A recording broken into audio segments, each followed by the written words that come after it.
William Ruto, rais wa Kenya, rais wa 5 wa taifa la Kenya, Commander in Chief, amiri jeshi mkuu ya majeshi yote ya taifa la Kenya.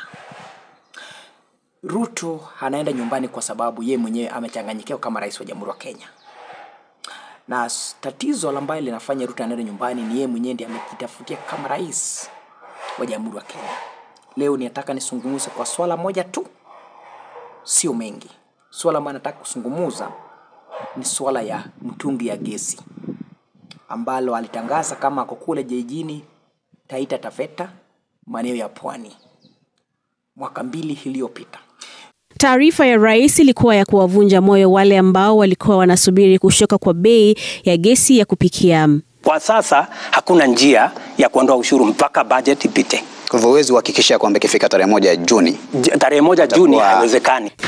Na tutahakikisha ya kwamba bei ya gas itapungua, kwa sababu tutaondoa pia ile kodi yote ambayo imewekwa kwa mambo ya gas, so that we can make sure that every household in the Republic of Kenya have access to gas for cooking, and we can eliminate the use of wood fuel. Ndani ya miaka 3 ijayo, serikali itafanya kazi na wale wote wahusika tuhakikishe kwamba ndani ya miaka 3 ijayo kila nyumba katika taifa letu la Kenya itakuwa na mtungi wa gesi.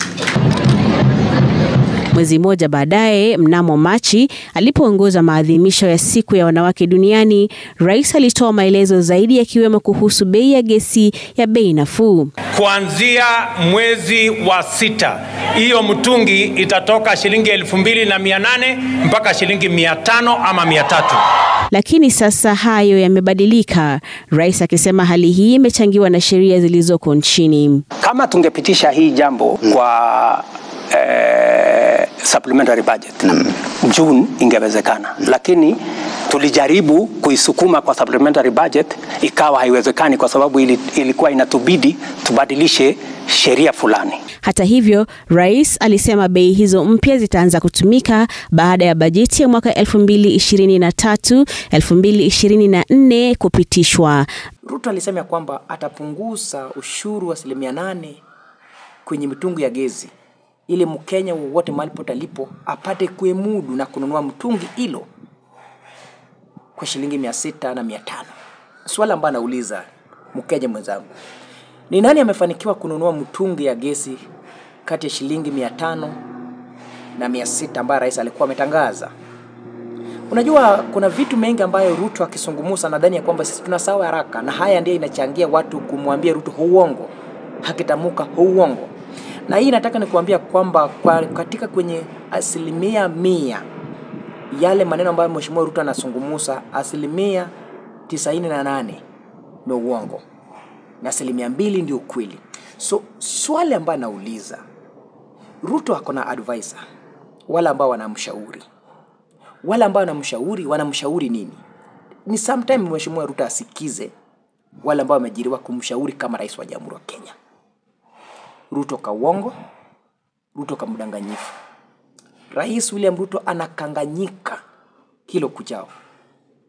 Ruto akiona tu umati ya watu anasahau ya kwamba haya nilisungumuza. Ndugu yangu nauliza, kuna project mingi ambayo Ruto amezindua mara 5. Ilizinduliwa wakati alikuwa naibu rais, hakazinduliwa mara 3 kama yeye ni rais, baada anazindua. Ndugu yangu, the reason why watu wanamchukia Ruto ni masuala ya uongo. Anasema hiki na timizi. Ruto alidanganywa Kenya. Atapunguza ushuru ya gesi ila 8% aondoe kabisa, ili kwa Kenya wote mahali pote walipo wanunue mtungi ya gesi shilingi 500, 300 na 600. Wakati huo Ruto alikuwa ameenda Tanzania kukubaliana na rais wa Tanzania Suluhu, na nikaambia watu ya kwamba haiwezi fanyika. There's no way Tanzania atatoa mtungi zao huko Tanzania wakuja wauze shilingi 500 Kenya. Ni ngumu ndugu yangu. Inaitwa Taifa Gas. So the reason why watu wanalemia Ruto, the reason why watu wanamchukia Ruto ni uongo. Ruto anakanganyika Ruto anasahau ya kwamba hii nilisema mwaka jana, hakija tena mwaka hii anazorudia. So swali ambalo anauliza kwamba kwa nini Ruto hajatimiza masuala ya gesi? Hiyo ndio swali ambalo anauliza. Kwa nini? Kwa sababu Ruto alikuwa nadhani ya kwamba wakati ule gasi alikuwa bei kali.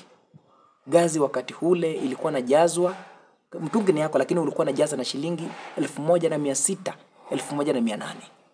Hiyo ni 6 kg. Wakati Ruto alikuwa amesimama akisema kwamba mtungi ya gesi itauzwa bei cheap, itoke kwa shilingi 2,500 hadi kwa shilingi 600, 500. Swali la pili ambalo nataka nimalizie ni maswala haya ambayo yanamsumbua Rais William Ruto. Ni maswala ya fedha. Ni maswala ya uchungu. Mwaka jana Ruto alisema kwamba amehaya zaidi ya walimu ama amejiri zaidi ya walimu 58,000 mwaka jana. Ambapo nimefanya tathmini yangu na uongo. Juzi Ruto alitangaza tena mara nyingine ya kwamba mwaka huu anaenda kuajiri zaidi ya walimu 20,000. Cha ajabu Nancy Macharia anasema ya kwamba nafasi ya walimu ambayo imetangazwa na TSC ni walimu zaidi 2,700. So ni nani anadanganya mwenzake? Hiyo ndio nauliza. TSC ndio tume ambayo inaajiri walimu, sio rais. TSC ndio tume ambayo anajua kwamba tunahitaji idadi hii ndio tuongeze walimu.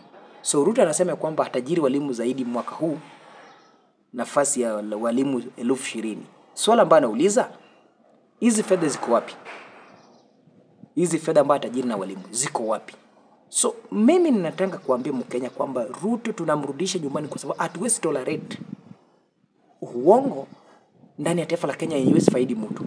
Hatuwezi tolerate ujinga. Sometimes we call ujinga kwa sababu there's no way rais anasema kwamba atajiri walimu 20,000.